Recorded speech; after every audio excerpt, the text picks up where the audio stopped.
Olá pessoal, tudo bem? Espero que estejam todos muito bem.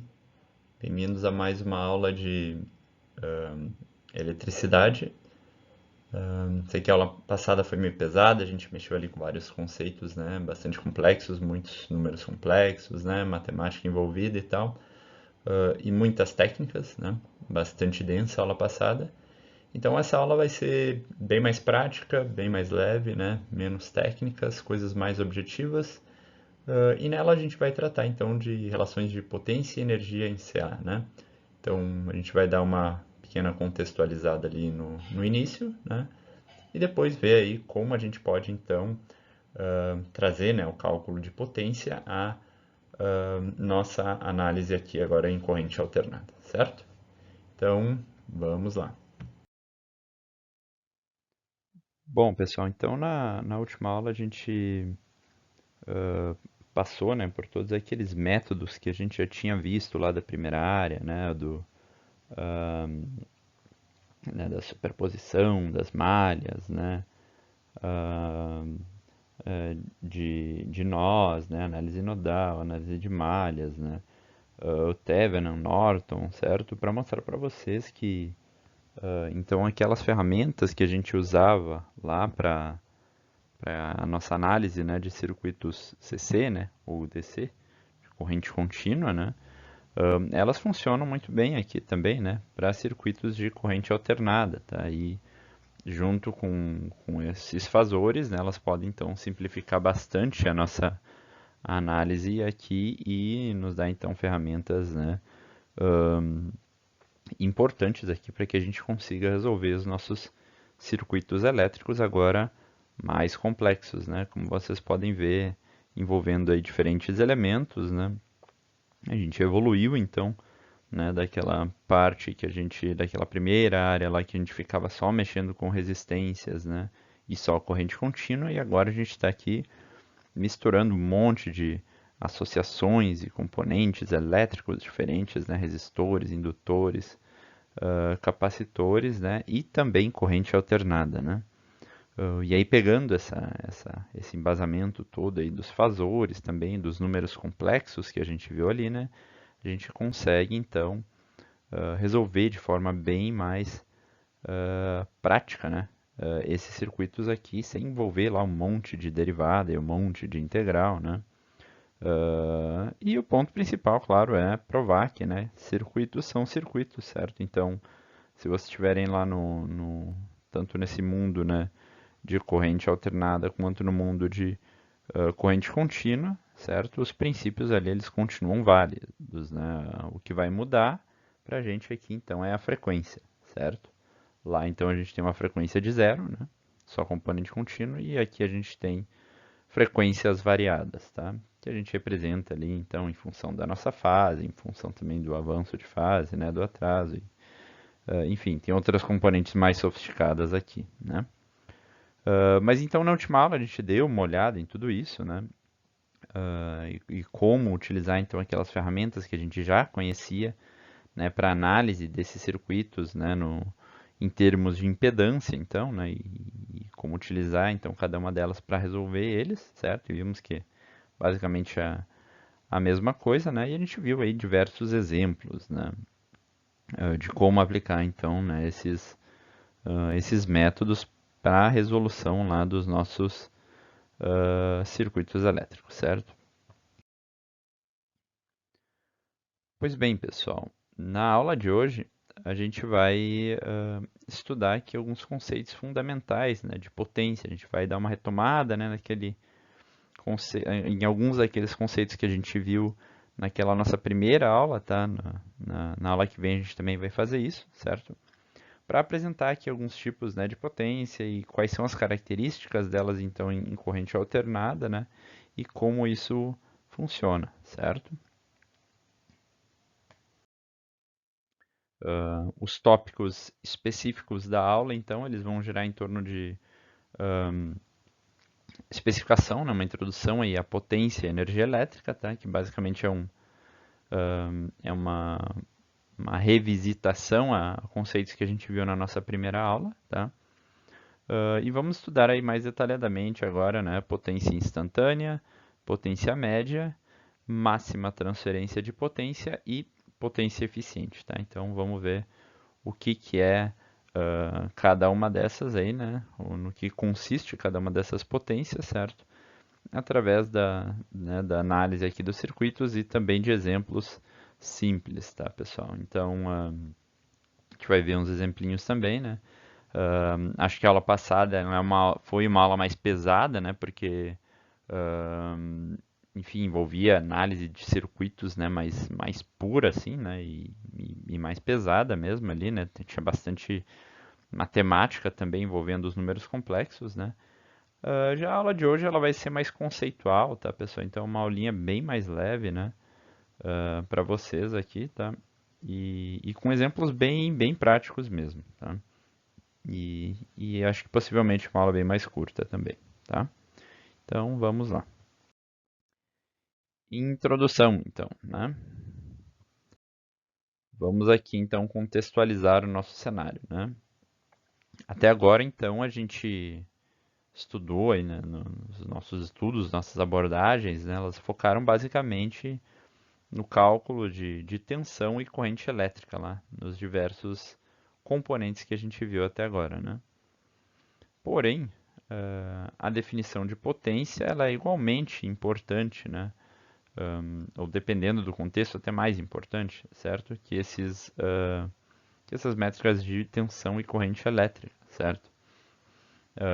De tal forma que a definição, né, da potência, né, de consumo ou da especificação de potências dos componentes, né, nos permite aqui uma série de elaborações a níveis de projeto, tá? Então, possibilita que a gente dimensione, né, os circuitos em instalações elétricas residenciais e industriais, certo? Então, a gente vai comentar isso mais detalhadamente lá para o fim do semestre, né? Talvez a última ou penúltima aula, certo? Mas a gente precisa saber, né, qual a demanda de uma casa para projetar todo o sistema de distribuição, né? E considerando ali zonas, né, da cidade ou bairros, né, ou negócios mais específicos, né, comércios ou mesmo indústrias, né? O dimensionamento de carga, então, né, nos dá a possibilidade também de fazer uma distribuição, né, de energia elétrica, certo? Mais planejada, né? Tendo ali então o consumo, né, por parte da empresa, né, que vai lá então, né, consumir essa quantidade de energia elétrica, né, ou do comércio ou da própria residência, né. Mas então dá a possibilidade da empresa concessionária, né, fazer um planejamento adequado, né, desse fornecimento de demanda, certo? Para evitar desabastecimentos, né, para tornar um processo mais eficiente, uma série de questões, certo? Então, hoje em dia isso está bem mais sofisticado, né? Então tem vários dispositivos que se usa aí, né, nos medidores, tem o conceito de Internet of Things, né, aliado a isso, então Internet das coisas, né? A gente tem medidores descentralizados, né? Unidades que podem ser usadas por região, certo? Então, não é só o medidor da casa de vocês, né? Provavelmente onde vocês moram, então, tem um medidor em algum poste lá que mede o consumo de toda aquela área, né? E aí ele serve para calcular demandas, né? Demandas por horário, fugas de corrente ou até mesmo roubos, né, de energia elétrica, os famosos gatos, certo? A nível de circuito, essas especificações, né, de potência, principalmente, são também muito importantes, né? Porque nos permitem então especificar melhor os componentes que a gente está utilizando ali, né? Quando a gente subdimensiona isso, né? Então, por exemplo, utiliza lá um resistor de uma potência menor do que a gente devia, né? A gente muito provavelmente vai avariar esse componente, né? Ou até queimar ele, né? Destruir ele, o que pode causar dano não só a esse componente em si, mas como outras partes, né, do circuito elétrico ou eletrônico, certo? Então é importante a gente ter noção, né, e considerar esse parâmetro de potência sempre também nos projetos, certo? Beleza, pessoal. Então, fazendo uma revisãozinha, né? Revisitando algumas coisas que a gente falou lá na nossa primeira aula, certo? Potência elétrica, né? Conceitualmente, então, né? A gente pode pensar na potência elétrica como a velocidade que a energia é transferida, né? Ou a energia pela unidade de tempo, certo? A unidade de potência, então, né, é dada em watts, certo? E a gente tem algumas outros tipos de potências que são também utilizadas e que têm, né, outras unidades, como volt ampere reativo, e a gente vai comentar sobre elas na próxima aula, tá? Mas por enquanto a gente fica aqui em torno do watt, certo? Que tem a unidade então de joules por segundo, certo? Então energia por tempo, né? A gente pode avaliar isso em termos de derivada, né? Essa derivada da potência, certo? Que também considera ali, né, uma tensão elétrica, se vê aqui, e a variação de carga, certo? Que nada mais é do que a corrente elétrica, né? O que nos dá uma equação aqui de V vezes I, certo? Para a definição da potência. Beleza? Lembrando então, né, que a energia elétrica, né, pode também ser deduzida da expressão dessa potência, certo? Então, se a gente tem que aquela potência é a derivada, né, dessa energia, certo? É o joules por segundo, né? Para ter essa energia, então, né, a gente pode integrar a potência, certo? E aí a gente integra, né, com relação a dois limites de tempo ali bem definidos, né? Um tempo zero e um tempo um, faz a integral da potência, acha a energia, certo? Geralmente, né, quando a gente está falando em energia a nível de distribuição ou de consumo, né, vocês têm alguma experiência com isso, porque vocês conseguem olhar as contas de luz de vocês, né, e ver o gasto lá, né, que geralmente é dado em watt-hora ou quilowatt-hora, né? Então lá vem na conta da distribuidora de energia elétrica de vocês, né? E a nível aqui de curiosidade, tá? No sistema internacional lá, um watt-hora corresponde a 3.600 joules, certo? Beleza, pessoal. Entrando aqui agora mais a fundo nos conceitos de potência, tá? Começando pela potência instantânea. Lembrem que a gente calculava a potência lá, né? Foi até questão da primeira prova, certo? De calcular lá a potência em cada um dos resistores, né? Vocês calcularam a corrente, a tensão. Depois eu pedi para calcular a potência em cada um daqueles resistores lá numa das questões da primeira prova, certo? E era barbada, né? Era só multiplicar os valores que vocês tinham encontrado lá, né? Fazia o produto entre a tensão e a corrente e chegava num valor de potência, certo? Por que que isso era tão fácil lá, né? A gente pegava aqueles valores absolutos, né, de corrente de tensão, porque eles eram contínuos, né? Então a potência que a gente achasse, né, para aquele resistor em questão ou grupo de resistores em questão, ia ser uma potência hoje, que ia ser a mesma potência semana que vem, e que ia ser a mesma potência no infinito, considerando que aquele circuito tivesse sempre alimentado, né? Por quê? Porque as fontes de tensão e corrente que a gente mexe lá na primeira área, elas são contínuas, né? Certo? Então elas têm um valor de amplitude bem definido e constante, certo? Beleza. Aqui agora a gente está mexendo com corrente alternada, né?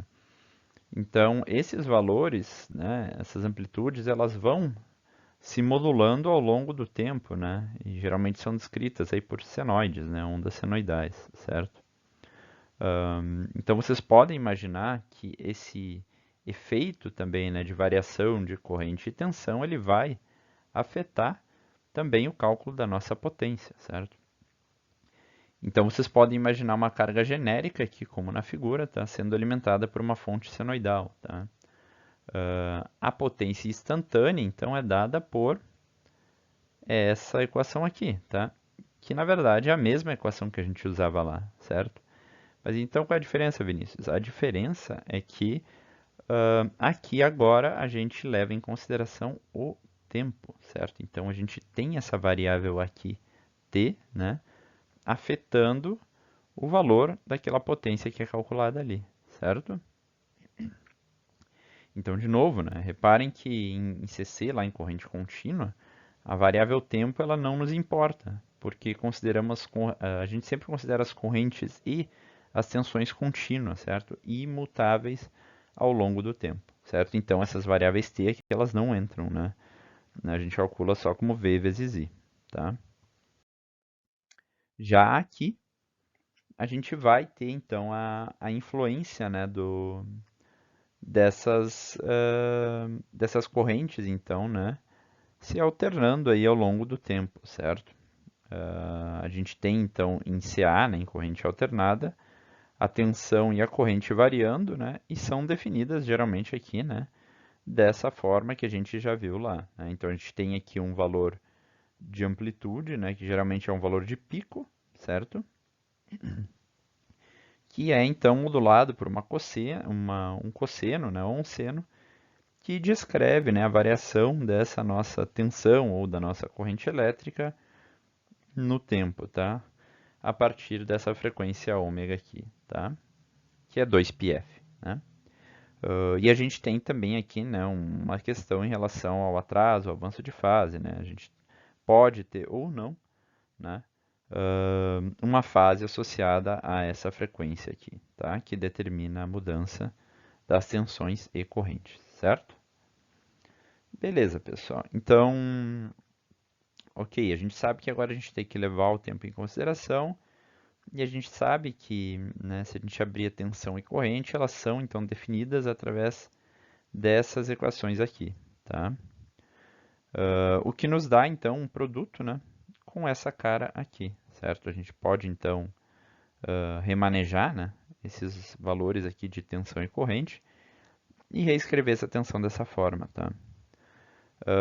A gente tem então lá das identidades trigonométricas, né, essa igualdade aqui, né? Então, cosseno de A vezes cosseno de B pode ser escrito dessa forma, tá? Isso aqui é matemática, tá, pessoal?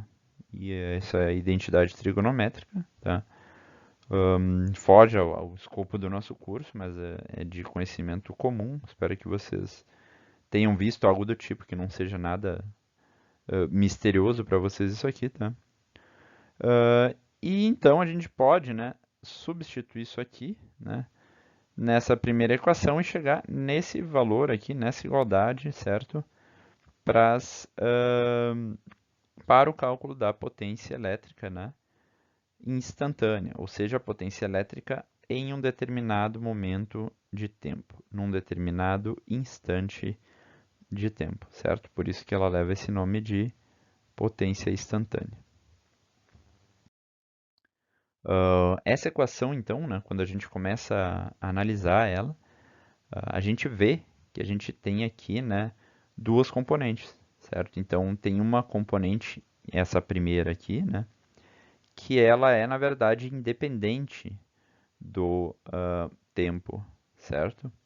Ela está escrita, então, em função, né, das amplitudes aqui, certo? Dos módulos de tensão e corrente, e da diferença de fase, né, entre tensão e corrente, certo? E somente disso, né? E claro, um meio disso aqui, tá? Já o segundo componente, né? Então, nele sim a gente tem a influência, né, da frequência, tá? Aqui, que é esse 2 ômega de t, tá? Lembrando que aqui dentro tem um 2πf, né? Certo? Então, essa equação nos mostra que a potência tem duas componentes, né? Uma independente do tempo, que é essa primeira, né? E dada em função da diferença de fase, né, entre tensão e corrente, e outra que varia conforme a frequência da onda e o tempo, né? Que é essa segunda aqui, tá? A gente pode, então, representar essa onda aqui graficamente, certo, pessoal? E como a gente faz isso, tá? A gente vai ter uma onda, então, né, com essa cara aqui, certo? Reparem que como a nossa corrente, né, ela é alternada, a nossa potência ela também vai ser alternada, certo? Possivelmente tendo então valores positivos e negativos, certo? E aí vocês vão me perguntar, mas como assim, Vinícius? Como uma potência pode ser negativa? Como eu posso achar menos 10 watts, por exemplo, certo? E aí é que tá, pessoal. Por isso que a gente estudou um pouco mais ali os outros componentes, né? O indutor e o capacitor, antes de vir estudar isso aqui, tá? Então reparem que os valores positivos, né, de potência, eles fazem referência então à carga absorvendo potência da fonte, certo? Então, quando eu digo que uma potência de 10 watts é entregue, né, por uma fonte a um circuito, quer dizer que esse circuito ele está consumindo então, né, 10 watts daquela fonte, certo? Já valores negativos, eles representam, né, o contrário. Eles representam a fonte absorvendo potência da carga, tá? Mas como isso pode acontecer? E aí lembrem-se que a gente tem lá os nossos capacitores e os nossos indutores, tá? Que armazenam, então, né, eles são capazes de armazenar energia, né? Na forma ou de um campo elétrico ou de um campo magnético, certo? E aí essa energia que a gente tem armazenada neles, então, ela se descarrega, né, e volta para a fonte, tá? Então, quando isso acontece, esses componentes eles estão entregando energia de volta para a fonte, certo? Eu acho que é bem intuitivo de entender isso, né? Embora a noção inicial possa ser meio confusa, né? Meio estranha de ouvir, mas é exatamente isso que acontece, tá? Então eu botei uma observação aqui para vocês estudarem depois, né, e lembrarem, tá?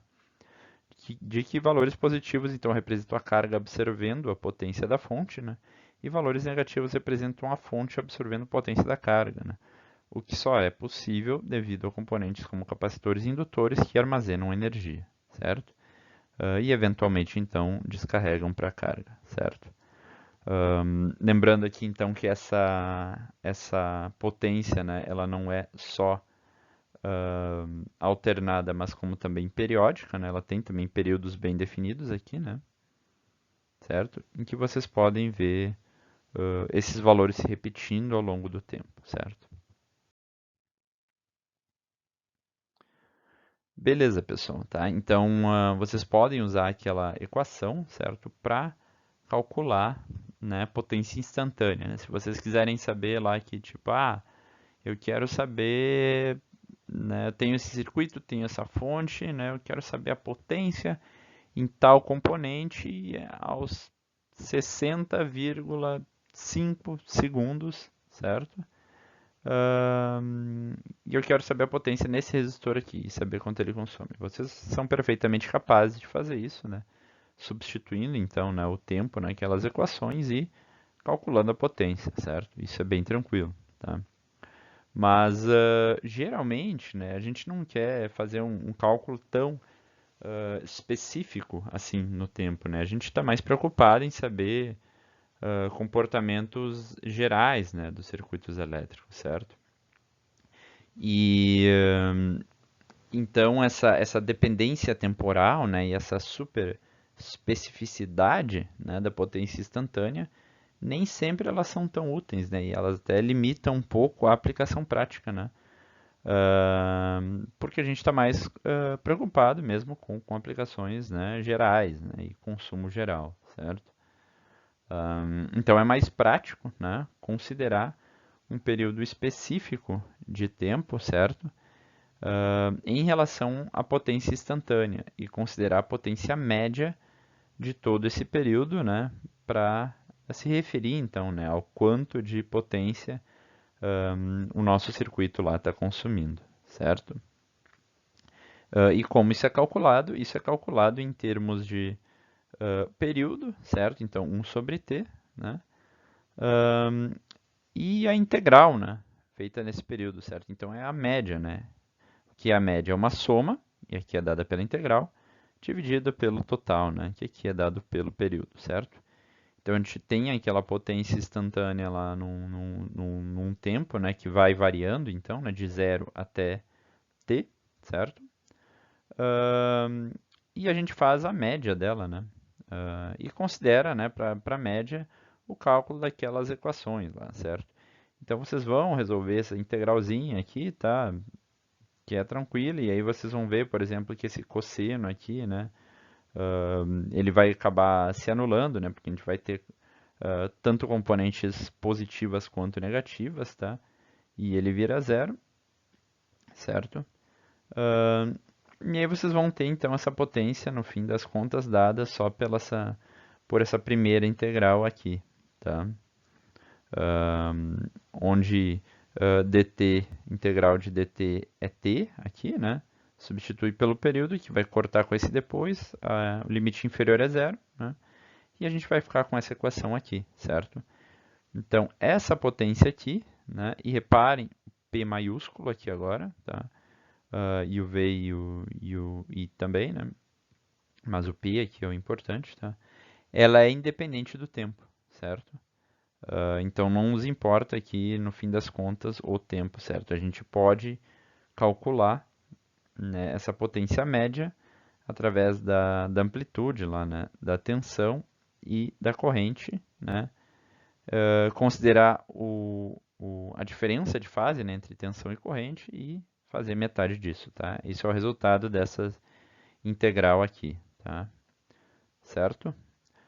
E reparem de novo, né? Potência média aqui, P maiúsculo. Potência instantânea, P minúsculo lá, tá? Potência instantânea, em função de tempo. Potência média, não. Um número absoluto aqui, tá? Certo, pessoal? Então, reparem que a gente pode escrever elas também em termos fasoriais, certo? Então, a gente pode escrever aqui em termos de um número real, né? E fazer o V vezes o I, certo? E que dá na mesma aqui, né? Com o que a gente já tinha visto ali no slide anterior, certo? Então, metade, né? Daquele valor ali do fasorial e metade das amplitudes lá e da diferença de fase entre elas, certo? Considerando então, né, que a gente fica então com esse cálculo, né, em função aqui basicamente, né, das amplitudes dessas duas variáveis e da diferença de fase, né, característica aqui, né, associada com cada uma delas, a gente vai ter duas situações especiais, né, ou pode ter duas situações especiais quanto a isso, tá? A primeira delas é quando a tensão e a corrente elas estão em fase, certo? Ou seja, a diferença entre elas é zero, né? Isso aqui nos caracteriza um circuito puramente resistivo, certo? Como a gente viu até agora, né, na aula ainda anterior e na outra, né, os indutores e capacitores, né, eles provocam essa diferença, então, né, entre corrente e tensão, certo? Esse adiantamento, esse atraso de fase, certo? Mas quando a gente tem somente componentes resistivos no nosso circuito, aí isso não acontece, né? A gente vai ter então uma diferença de fase nula, certo? E a gente pode simplificar essa equação aqui de cima, né? E ignorar então essas fases aqui, né? Afinal de contas, cosseno de zero é 1, né? Isso aqui some e a gente fica em função de meio de V vezes I, certo? Lembrando que V pode ser também descrito em função de I vezes R, né? E aí a gente também tem a possibilidade de calcular a potência aqui, né, como I ao quadrado sobre R, tá? Que é exatamente o que a gente fazia no nosso circuito CC lá, né? Mas lembrando que aqui a gente então considera meio, né, de corrente ao quadrado vezes R, tá? Ou meio de V vezes I, ou meio de I quadrado vezes R, tá? Beleza? Então, o outro caso específico desses aqui, a gente vai ter então quando a diferença de fase entre corrente e tensão for igual a 90, certo? Isso aí vai nos caracterizar então um circuito puramente reativo, tá? O que que significa isso, né? Cosseno de 90 é zero, a nossa potência vai ser zero, né? Quer dizer então que não vai gastar potência? Não, não é bem assim, mas quer dizer que a gente não vai absorver no circuito lá, né, essa potência que a fonte vai estar entregando, certo? E aí vem aquelas, né? Isso vai dar margem depois para a gente abrir outros conceitos ali de fator de potência, enfim, coisas que a gente vai explorar melhor na próxima aula, tá? Certo? Então, notem aqui, isso é importante, né? Que um circuito puramente resistivo ele absorve potência a todo momento, certo? Enquanto um circuito puramente reativo não absorve potência média, certo, pessoal? Exemplinhos aqui, pessoal, para a gente treinar os conceitos, tá? Então, aqui a gente tem, né, uma rede passiva aqui linear, tá, conectada numa fonte sinusoidal, né, ou seja, uma corrente alternada aqui, passando por esse, né, sendo transmitida, né, da fonte até essa carga, tá, que gera uma corrente ali, tá, também, aliás, uma tensão ali também alternada, né, que vai variar no tempo, certo? Beleza. Então a gente tem essa tensão aqui, né, descrita, né, por esse valor aqui de 120 cosseno de 377t mais 45 graus, tá? Volts. E a corrente elétrica descrita então por 10 cosseno de 377t menos 10 graus, amperes, tá? É pedido então para a gente, né, para que a gente calcule a potência instantânea e a potência média absorvida pela carga passiva da figura abaixo, tá? E aqui conceitos bem genéricos, né, pessoal? Só para a gente abstrair mesmo, tá? Como a gente calcula isso aqui então, tá? Lembrem então da igualdade, né? P igual a I vezes V, certo? Aqui, claro, lembrando que a gente tem o domínio tempo junto, tá? Então, a gente tem a amplitude, certo?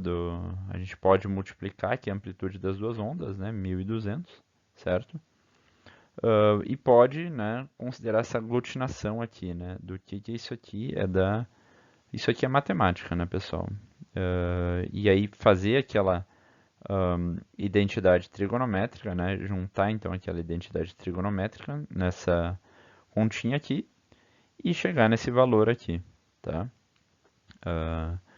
Disso aqui, então, a gente pode, né, resolver aqui os 600 em função do cosseno de 55 e em função desse outro cosseno, tá? Lembrando que uma delas não fica em função do tempo, né, e só em função da fase, lembrem? Só a diferença de fase, né? 45 menos 10, 55, tá? E a outra sim fica em função de tempo, certo? Essa outra componente, tá? Isso aqui nos dá então 344,2, né? Mais 600 cosseno de 754t mais 35 graus watts, certo? Então a gente tem aqui, né, uma componente CC, tá, que faz que nos demonstra esse comportamento aqui né, que é independente, então, né, do tempo, tá? Independente aqui dessa onda, isso só depende da diferença de fase, né, entre a tensão e o corrente. E tem aquela outra, né, componente ali que é dependente do tempo, tá? Beleza? Então, tá. Aí a outra questão, né, era determinar a potência média absorvida. Só aplicar a equação, né, pessoal? Então, aqui, meio de V vezes I, né, cosseno da diferença de fase, né, substituímos aqui, tal, chegamos aqui no 600 cosseno de 55, mesmo valor aqui, né, 344,2. Reparem, né, que essa nossa potência média, né, ela já está definida aqui, certo? Então, a potência instantânea é o que nos dá a variação, né, em cima dessa base da potência média, certo? Outro exemplinho aqui para exercitar conceitos, tá, pessoal? Então, nos é pedido aqui para calcular a potência média absorvida pela carga, e aí nos dá uma carga lá, né? Um valor de impedância aqui de 30 menos J70 ohms, tá? Quando uma tensão de V igual a 120 ângulo zero, ou seja, 120 volts, tá? É aplicada sobre ela, tá? Então a gente tem essa carga, tem a tensão a gente quer calcular a potência média absorvida por essa carga. Tá? Barbada aqui, né, pessoal? A gente pode, por exemplo, né, tem outras formas de fazer, mas, por exemplo, então, calcular a corrente, né? Simplesmente dividindo aqui. Lembrando, né, que é mais fácil passar para fasorial aqui, né, que a gente só subtrai os ângulos, então, e faz essa divisão normalmente, né? Então, isso aqui foi passado, né, de coordenadas retangulares para polar, né, para fazer essa divisão. Chegamos no valor de corrente, tendo o valor de corrente, simplesmente substitui na equação, tá? E claro, a gente considera agora esse valor aqui também de fase que a gente achou, né, na equação, certo? Com isso, então, a gente consegue achar a potência média, que é 37,24 watts, tá? Bem tranquilo.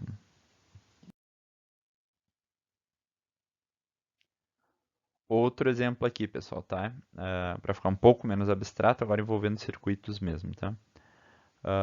Para esse circuito aqui, então, a seguir, tá? Que é essa resistência aqui de 4 ohms em paralelo, em série com esse capacitor, né? Menos J2, tá? Que são alimentados por uma fonte ali de 5,30. Então, para esse circuito a seguir, determine a potência média fornecida pela fonte e a potência média absorvida pelo resistor. Tá? Então, como é que a gente resolve isso aqui, pessoal? Tá? Já que é um circuito em série, né, é interessante a gente calcular a corrente que circula por ele. Né? Isso facilita nosso cálculo. Tá? E como é que a gente faz isso? Fonte de tensão dividida pela impedância total. Né? Transformo isso aqui para polar, faço a divisão, chego no valor de corrente. Né? Tendo então essa corrente, a gente substitui naquela equação da potência, né? Considera ali a tensão vezes a corrente, né? E a diferença entre ângulos, né? Então lá tinha 30, aqui agora eu tenho menos 56, certo? Lembrem que é o ângulo da tensão menos o ângulo da corrente. E eu vou chegar aqui num valor de 2,5 watts, certo? Então essa fonte nos fornece aqui uma potência média de 2,5 watts, certo? Beleza.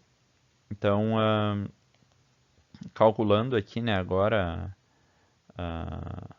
a potência, né, em cima do resistor, né, eu posso calcular isso como corrente vezes tensão.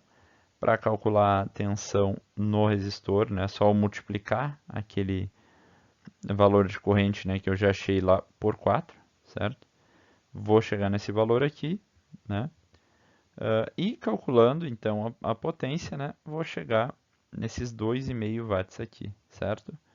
O que, que significa isso? Que toda a potência média que essa fonte está me fornecendo está sendo absorvida então por esse resistor aqui, certo? Valores iguais, né? Beleza, pessoal. Aqui a gente tem alguns outros conceitos aqui mais rápidos, tá? Que são então, né, o primeiro deles, a máxima transferência de potência, tá? Qual é a ideia então desse conceito de máxima transferência de potência, tá? É um conceito utilizado então para determinar o ponto de transferência ótimo, né, de energia de um circuito gerador a uma carga, tá? Então, eu tenho lá um circuitão lá utilizado, né, para gerar um sinal, uma carga, né, uma potência que eu quero transmitir então para uma carga, né? E eu tenho como projetar uma carga de tal forma que eu consigo fazer um casamento perfeito, ou muito próximo disso, entre o circuito que está me fornecendo essa energia e o circuito que eu quero receber, né? Ela, certo? Porque senão eu vou ter perdas, certo? Se eu não tiver então uma transferência máxima de potências, eu vou ter perda, tá? Então eu vou estar jogando energia fora, né?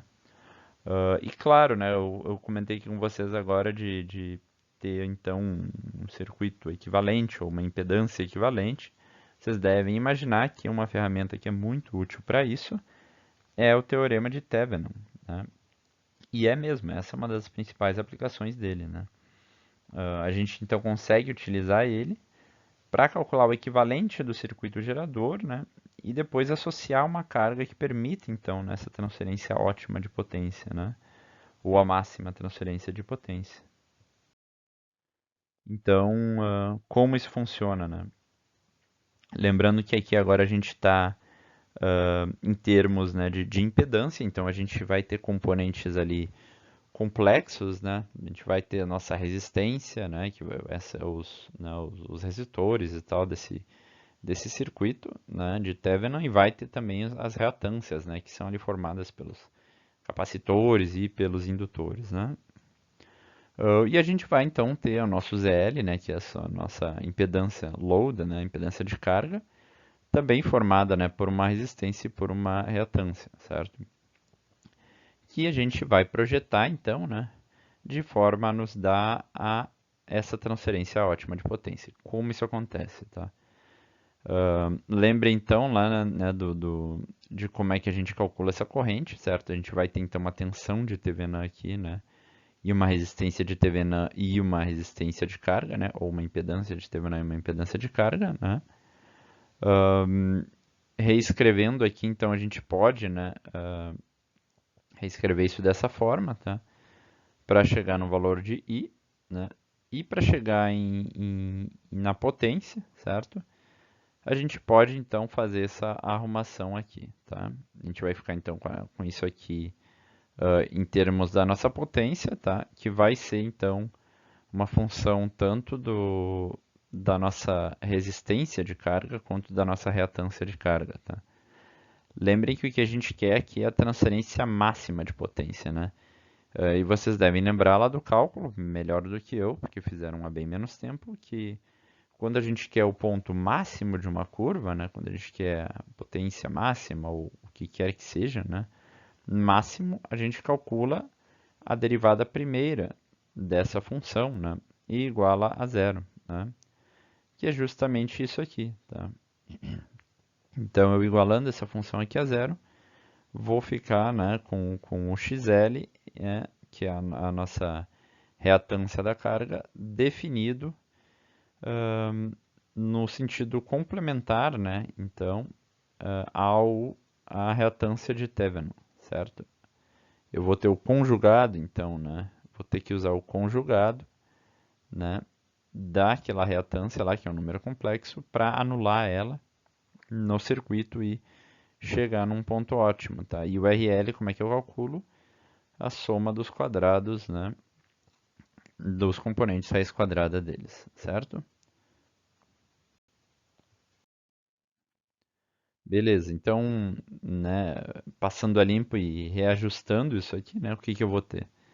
Eu tenho que a reatância, né, e a resistência para transferência máxima de potência é dada por, né, e aqui a impedância de carga, tá o ZL, né, que vai ser uma resistência mais uma reatância, para compensar então uma resistência menos uma reatância de Thevenin equivalente do circuito, tá? Então eu vou ter que usar para ZL um valor complementar, né? Esse conjugado aqui, então, né? Da nossa impedância de Thevenin, certo? E isso aqui equivale, então, na verdade, a copiar, né? Na verdade, o mesmo valor da resistência e utilizar uma reatância aqui com um sinal contrário, tá? Como é que se faz isso? Por exemplo, se lá eu tenho um tal valor né, pendendo para uma capacitância, eu vou compensar com uma indutância na carga, né? Ou se lá eu tenho um certo valor tendendo para a indutância, né?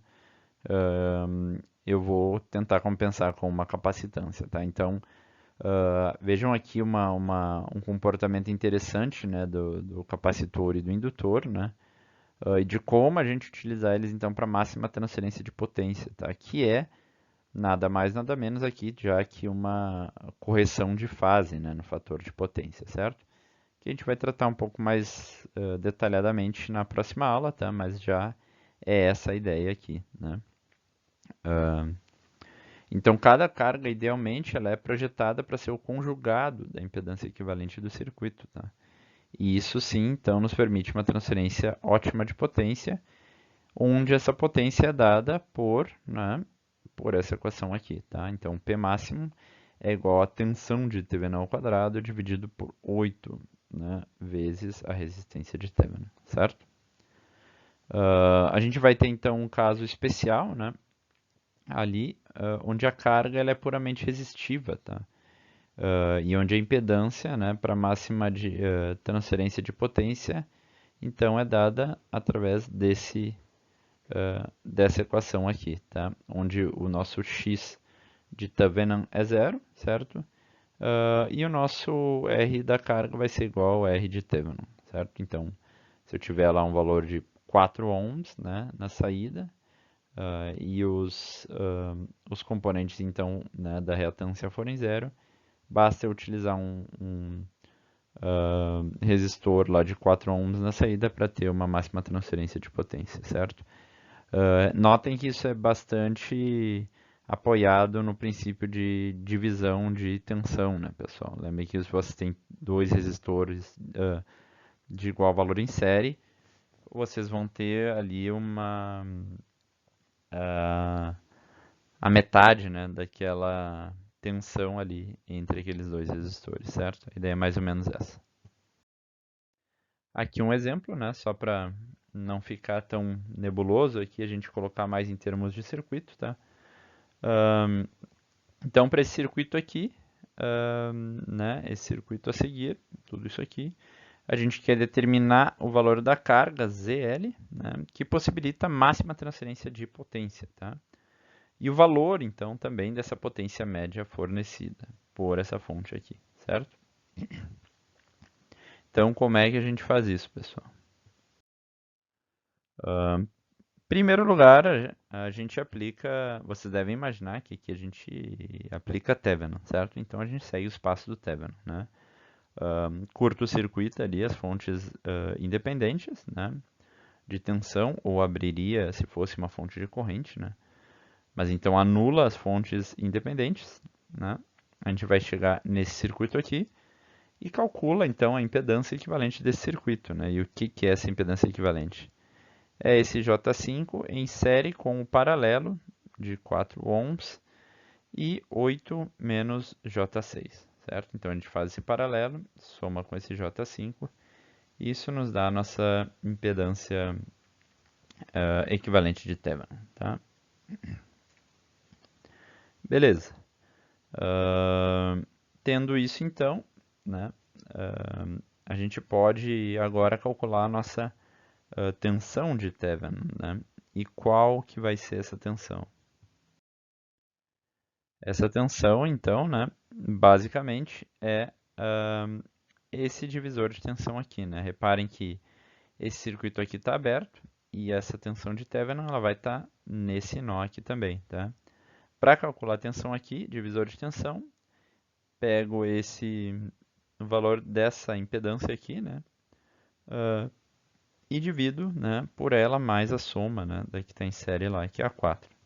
É exatamente isso que tem aqui, multiplico por 10 volts, vou saber a tensão aqui. Chego nesse valor de tensão, né, já tenho minha impedância de Thevenin, sei que eu tenho que então usar o conjugado, certo? Para anular, né? E vejam que eu tinha lá um mais J4, 467. Eu sei que a minha carga, então, ela tem que ser 2.933, mesma coisa aqui, né? O componente real, né? E no componente imaginário anular, então, né? Esse cara aqui. O mesmo componente, só que sinal contrário, tá? Então, menos J, 4.467, tá? Isso, então, vai anular, né? Esse componente em J, o componente complexo, né?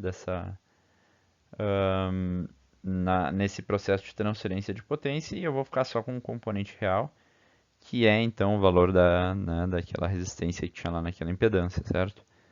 Posso então fazer o meu módulo da tensão, e aqui é só o módulo, né, só o valor que está aqui na frente, né? Desconsidera a fase, ao quadrado, divido por 8 vezes o valor real, né, daquela impedância, chego no valor da minha potência, certo? 2.368 watts. Né? Bem tranquilo, né, pessoal? Certo? Então, o nosso último conceito de hoje aqui é o conceito de potência eficiente, tá? Que é bem tranquilo também, depois da gente já ter visto tudo isso, certo? Esse conceito, então, ele deriva, né, da necessidade de medir quanto efetivamente de potência está sendo entregue a uma carga resistiva, tá? Então, a gente tem a gente pode calcular, então, a nossa potência eficiente, né, em termos do componente lá CC, da corrente alternada ou da tensão alternada entregue à carga, tá? Esse aqui é, é a nossa famosa potência RMS, tá, pessoal? Root Mean Square, tá? Por que que acontece isso? Isso vem lá da matemática, né? A gente tem, então, a resolução aqui dessa integral, da raiz quadrada e tal, né? Que vai nos dar aqui eu estou simplificando bastante, pulando bastante matemática para a aula não ficar tão longa, né? Mas que vai ficar, então, né? Em função da nossa pico de amplitude lá, né? Da corrente, dividido por raiz de 2. E por similaridade, a mesma coisa acontece com a nossa tensão, né? Então a gente vai ter também a nossa tensão RMS igual a amplitude lá, né, dividido por raiz de 2, certo? Então reparem que a gente pode substituir isso na equação, né, da corrente que a gente tinha antes lá, tá?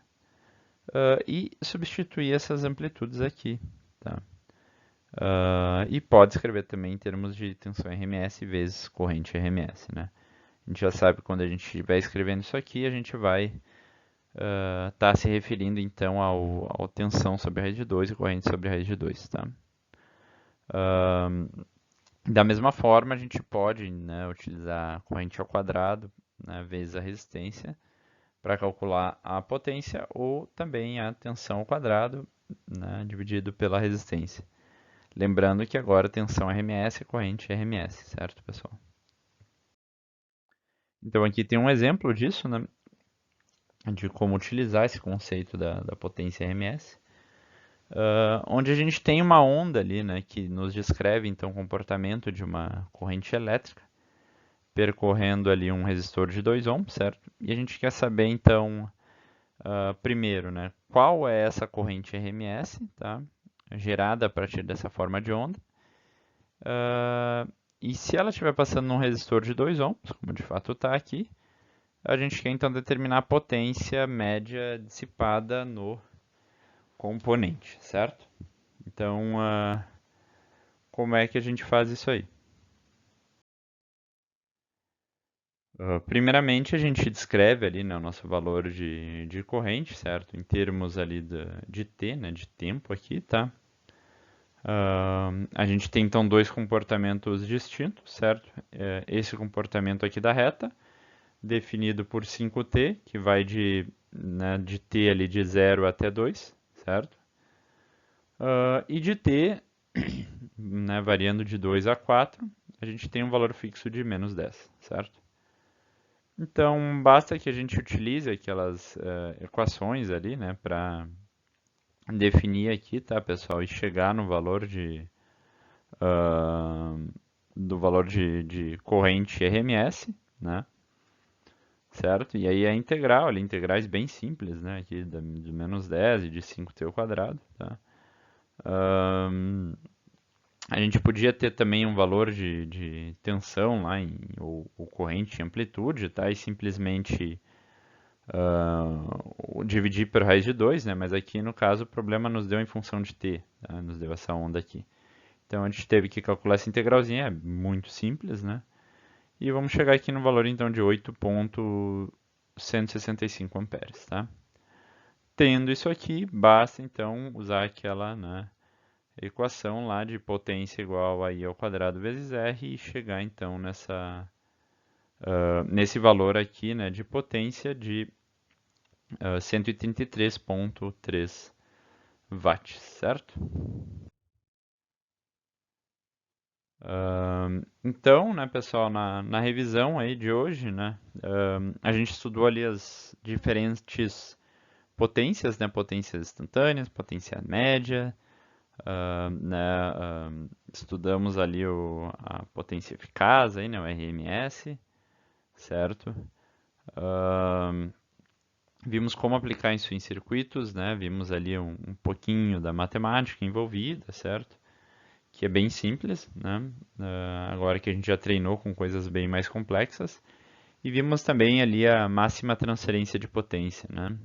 O que também é um conceito relativamente simples, né? Então a gente utiliza o Thevenin, né? Calcula ali a impedância equivalente, a tensão equivalente e usa o conjugado, né? Daquela impedância ah, na carga, tá? Então bem simples. Na aula de hoje, então, eu vou deixar uns exercíciozinhos aí para a aula que vem, tá? Para a gente exercitar os conceitos, então tentem fazer eles, certo? São basicamente circuitos aqui para testar os conceitos que a gente viu ali em relação às potências, tá? Então a primeira delas aqui, o primeiro exercício é determine a potência média gerada por cada uma das fontes e absorvida por cada um dos elementos do circuito abaixo. Tá? Então calcular a potência média gerada pela fonte de corrente e pela fonte de tensão. E a potência média absorvida, então, né, devido a essas fontes, por cada um desses uh, componentes, certo? No exemplo 2 aqui, no exercício 2, melhor dizendo, né, a gente tem então esse circuito aqui, tá? E a gente quer calcular a carga, né, RL ou ZL, né, que possibilita a máxima transferência de potência e o valor, né, dessa potência média que será então transmitida, né, ou fornecida à carga, certo? E o último exercício aqui, a gente tem então esse gráfico aqui também, tá? Que é um gráfico ali de tensão variando no tempo, tá? Então a gente quer que vocês calculem a tensão RMS da forma de onda mostrada, tá? E calcule também né, a potência média dissipada num resistor aqui, considerando esse valor de resistência, certo? Então, basicamente, o que a gente já fez em aula, né? Mas aqui, claro, com valores diferentes para vocês exercitarem os conceitos, certo? Certo, pessoal. Então, estudem, descansem aí. Essa foi a nossa aula de hoje. Na próxima aula, a gente continua esse assunto de potências, onde a gente entra então em potência complexa e correção de fator de potência, certo? Então, até mais, grande abraço e até a próxima.